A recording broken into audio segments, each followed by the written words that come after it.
Music has a great ability to bring people together.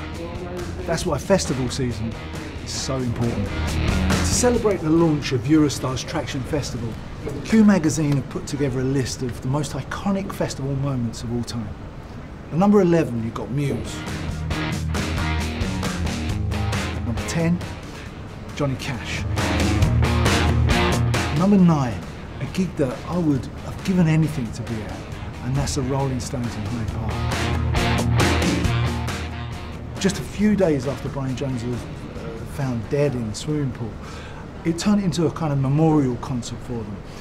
And I remember clearly from the videotape that I've seen this moment when Mick Jagger walks on stage and he opens this cardboard box and thousands of butterflies fly up into Hyde Park. At number 8 on the list is Bob Dylan at Newport Folk Festival, 1965. What I think is interesting about this is it's not so much the gig itself as what it signified and its importance in the history of pop music. Of course, Dylan played the year previously in 1964, very much in his sort of acoustic singer-songwriter, folk singer vibe. And he was hailed as the darling of the festival, and you know, that whole folk community rallied around him. Then move it just 1 year on, and he decides to perform Electric for the very first time. And I think you can't really underestimate what a shock that was at the time. At number 7, 1992, Nirvana at Reading. At the end of their gig, they did a rendition, America's Stars and Stripes. At number 6, someone pipped them to the post, and that was Jimi Hendrix, Woodstock. Gotta be Jimi Hendrix. It's gotta be Woodstock, Jimi Hendrix. I wish I'd have been there. That would have been like the most amazing sort of event of that time, because it was bringing a lot more than just one band doing it. It was basically bringing different kinds of music to a wider audience and cultures in a way.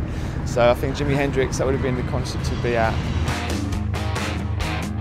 Number 5, Blur at Glastonbury, 2009. You know, they'd been off the scene for a while. People didn't know if they could headline or not. But when they did come back, it was a really emotional performance.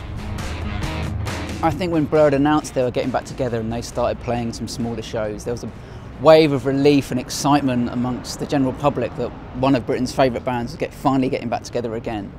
I think nowhere was this more evident than on stage at Glastonbury.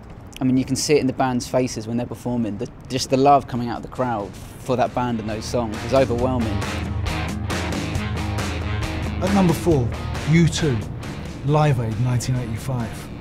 The band were on stage and I remember there was a girl being crushed down the front of the barriers. Bono goes down to her, gets off the stage, goes down to her, pulls her over the barrier and onto the stage, and for the rest of the song, serenades to her. Now that is a Bono moment. And now we're into the top 3. And at number 3, in 1981, ACDC played Castle Donington, when they were the monsters of rock. At number 2, Glastonbury 2011, Beyonce, a little bit different. The year after Jay-Z had played Glastonbury, to mixed reviews. Keep it in the family though.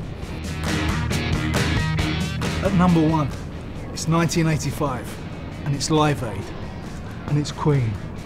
You know, I was lucky enough to stand on the side of the stage that day and watch Queen and Freddie Mercury go through their paces. What you have to remember here is that Queen were on a little bit of a lull. You know, it wasn't the best part of their career. They weren't selling that many records. But when Freddie walked on, he walked right past me as I stood on the side of the stage. They played for about 17 minutes, but filled it with 6 incredible songs. So this put Queen at the pinnacle of their career. That is probably the best moment in rock history I've ever experienced.